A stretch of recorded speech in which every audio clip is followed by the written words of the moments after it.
சற்று முன் வெளியான முக்கிய அறிவிப்பின்படி விவசாயிகளுக்கு குட் நியூஸ். நடப்பாண்டில் அதிகப்படியான நெல் வரத்தால் 25 திறந்தவெளி சேமிப்பு கிடங்கு திறக்க அனுமதி. அமைச்சர் சக்கரபாணி தகவல். செய்தியை முழுமையாக கேட்கறதுக்கு முன்னாடி நம்ம சேனலை சப்ஸ்கிரைப் பண்ணலாம். சப்ஸ்கிரைப் பண்ணிக்கோங்க. மறக்காம பெல் பட்டனை கிளிக் பண்ணிக்கோங்க. அப்பதான் நம்மளுடைய அப்டேட்டட் நியூஸ் உங்களுக்கு உடனுக்குடன் வந்து சேரும். சட்டப்பேரவையில் கேள்வி நேரத்தின் போது கீழ்வேலூர் எம்எல்ஏ விபி நாகைமாலி அதாவது சிபிஎம் பேசுகையில், டெல்டா மாவட்டத்திலே இந்த ஆண்டு குறுவை விவசாயம் கடந்த ஆண்டை விட 4 மடங்கு கூடுதலாக செய்யப்பட்டிருக்கிறது. நேரடி நெல் கொள்முதல் நிலையங்களில் விவசாயிகளுடைய நெல்லை கொள்முதல் செய்கிறார்கள். கொள்முதல் செய்த நெல்லை உடனுக்குடன் லாரியில் ஏற்றி செல்வதற்கான ஏற்பாடுகளை அரசு செய்தால் இன்னும் கூடுதலாக விவசாயிகளுக்கு நன்மை பயக்கும், விவசாயிகளுக்கு மகிழ்ச்சி அளிக்கும் என்றார். இதற்கு பதிலளித்து அமைச்சர் சக்கரபாணி பேசியதாவது, டெல்டா மாவட்டங்கள் மட்டுமல்லாமல் மற்ற மாவட்டங்களிலும் இந்த ஆண்டு நெல் கொள்முதல் அதிகரித்திருக்கிறது. இன்றைக்கு வெளிச்சந்தைகளில் வியாபாரிகள் நெல்லை விற்பனை செய்ய ஆர்வம் காட்டவில்லை.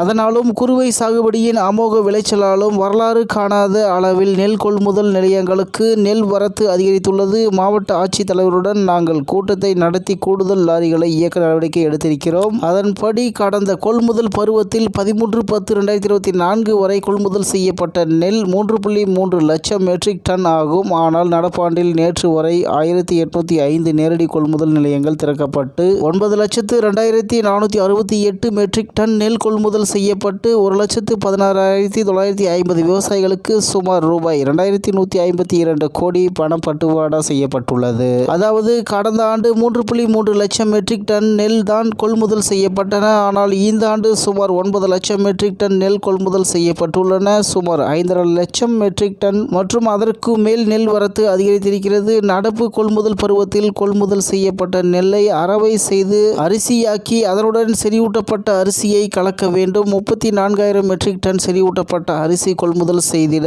பணி ஆணை வழங்கப்பட்டது. இதற்கான தர உறுதி ஒப்புதல் ஒன்றிய அரசிடமிருந்து பெற வேண்டியுள்ளதால் நடப்பு பருவத்தில் கொள்முதல் செய்யப்பட்ட சுமார் 9 லட்சம் மெட்ரிக் டன் நெல்லை உடனுக்குடன் அரவை செய்ய முடியாத சூழ்நிலை ஏற்பட்டிருக்கிறது. அதனால்தான் அவை சேமிப்பு கிடங்குகள் மற்றும் அரவை ஆலைகளில் சேமித்து வைக்கப்பட்டுள்ளன. இதனால்தான் கொள்முதல் செய்யப்பட்ட நெல்லை அரவை செய்ய முடியாத சூழ்நிலை ஏற்பட்டிருக்கிறது. இன்னும் 3-4 தினங்களில் அதற்கான தர உறுதி ஒப்புதலை ஒன்றிய அரசு அளித்துவிடும். அது பெறப்பட்டவுடன் கொள்முதல் செய்யப்பட்ட நெல் அனைத்தையும் அரவை செய்து அரிசியாக்கி அதனுடன் செறிவூட்டப்பட்ட அரிசியை கலந்து பொதுமக்களுக்கு வழங்க ஏற்பாடுகள் செய்யப்படும். அதனால்தான் காலதாமதம் ஏற்பட்டிருக்கிறது. நடப்பாண்டில் அதிகப்படியான நெல் வரத்தின் காரணமாக டெல்டா மாவட்டங்களில் 3.3 லட்சம் மெட்ரிக் டன் கொள்ளளவு கொண்ட 25 திறந்தவெளி சேமிப்பு கிடங்குகள் திறக்க அனுமதி அளிக்கப்பட்டு 77,196 மெட்ரிக் டன் சேமித்து வைக்கப்பட்டுள்ளது. இதன் மூலம் கொள்முதல் செய்யப்படும் நெல் மூட்டைகளால் நேரடி நெல் கொள்முதல் நிலையங்களில் ஏற்படும் தேக்கம் குறைக்கப்பட்டுள்ளது. இவ்வாறு அவர் பேசினார் என்று தகவல் வெளியாகியுள்ளது என்பது குறிப்பிடத்தக்கது.